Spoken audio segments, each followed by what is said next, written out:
Et si nos émotions, même les plus compliquées, n'étaient pas du tout des obstacles? Et si au contraire, elles étaient notre meilleur carburant pour avancer? Aujourd'hui, on va explorer ensemble comment reprendre le contrôle et transformer ce qu'on ressent en une véritable force. C'est un peu la grande question que tout le monde se pose, que ce soit au travail, à la maison.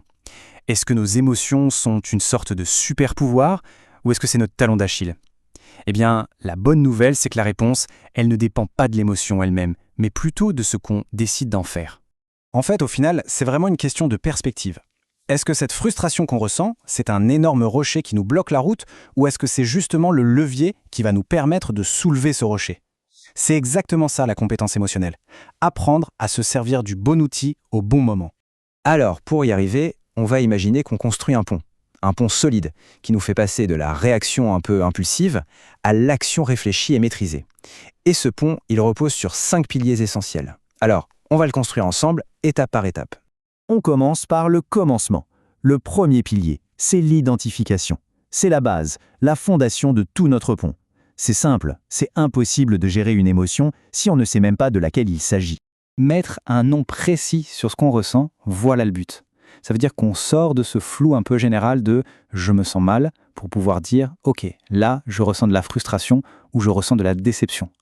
Cette précision, c'est vraiment la première étape et elle est absolument cruciale. Imaginez un peu la différence. Un vague sentiment de mal-être, ça ne mène pas bien loin. Mais si on arrive à identifier ce nœud dans l'estomac comme étant de l'anxiété ou cette mâchoire qui se serre comme de la frustration, là, d'un coup, on a une information claire, on a une donnée concrète et sur une donnée, on peut agir. Ok, les fondations sont posées. Passons à la deuxième étape, la compréhension. Maintenant qu'on a mis un nom sur l'émotion, il est temps de se demander pourquoi elle est là. C'est un peu comme si on dessinait les plans de notre pont. D'accord, j'ai identifié l'émotion. La question suivante, c'est pourquoi? Qu'est-ce qui a bien pu la déclencher? Et quelles pourraient en être les conséquences? Le plus puissant dans tout ça, c'est que cette compétence, elle ne s'arrête pas à soi. Elle permet aussi de comprendre ce que ressentent les autres. C'est là que naît véritablement l'empathie. En fait, la compréhension a 2 facettes. D'un côté, on a l'analyse de soi, l'introspection. D'accord, je suis anxieux à cause de cette présentation demain. Et de l'autre côté, il y a l'observation des autres. Tiens, mon collègue a l'air tendu, c'est peut-être à cause de la deadline qui approche. C'est une compétence qui demande de regarder à la fois vers l'intérieur et vers l'extérieur. On continue notre construction. Troisième pilier, l'expression. Maintenant qu'on a des fondations solides et un plan clair, on peut commencer à assembler la structure de notre pont. Autrement dit, on va apprendre à communiquer nos émotions de façon constructive. Exprimer une émotion, ce n'est pas juste vider son sac sans réfléchir, pas du tout. Le vrai secret, c'est la manière de le faire. Il s'agit de choisir les bons mots, le bon ton, pour que le message passe, sans pour autant déclencher une 3e guerre mondiale. La différence est spectaculaire, non? D'un côté, une phrase accusatrice qui va immédiatement braquer l'autre personne, et de l'autre, une phrase qui part de son propre ressenti, qui explique l'impact concret des choses et qui, finalement, ouvre la porte à la discussion. Le résultat n'a juste rien à voir.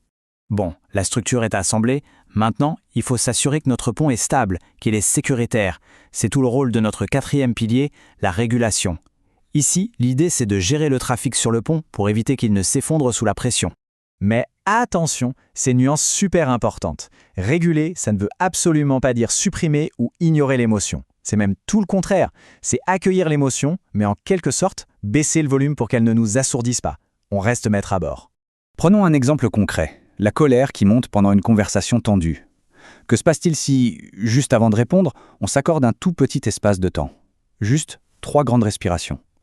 Ça paraît tout bête, mais ce petit instant peut suffire à passer de la réaction à chaud, explosive, à une réponse choisie.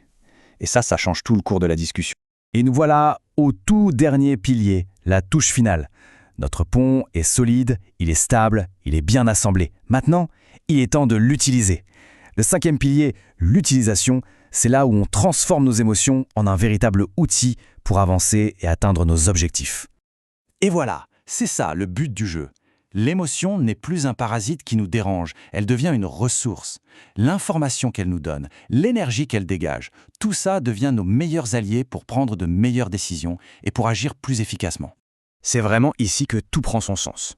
Regardez, la frustration ne pousse plus à l'abandon, mais elle donne l'énergie de trouver une nouvelle solution.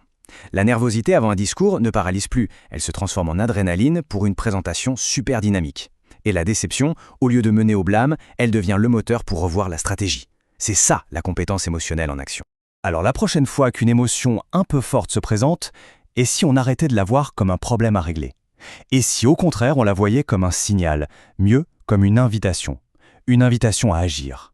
C'est peut-être ça le vrai pouvoir de la compétence émotionnelle, transformer chaque perturbation en une opportunité.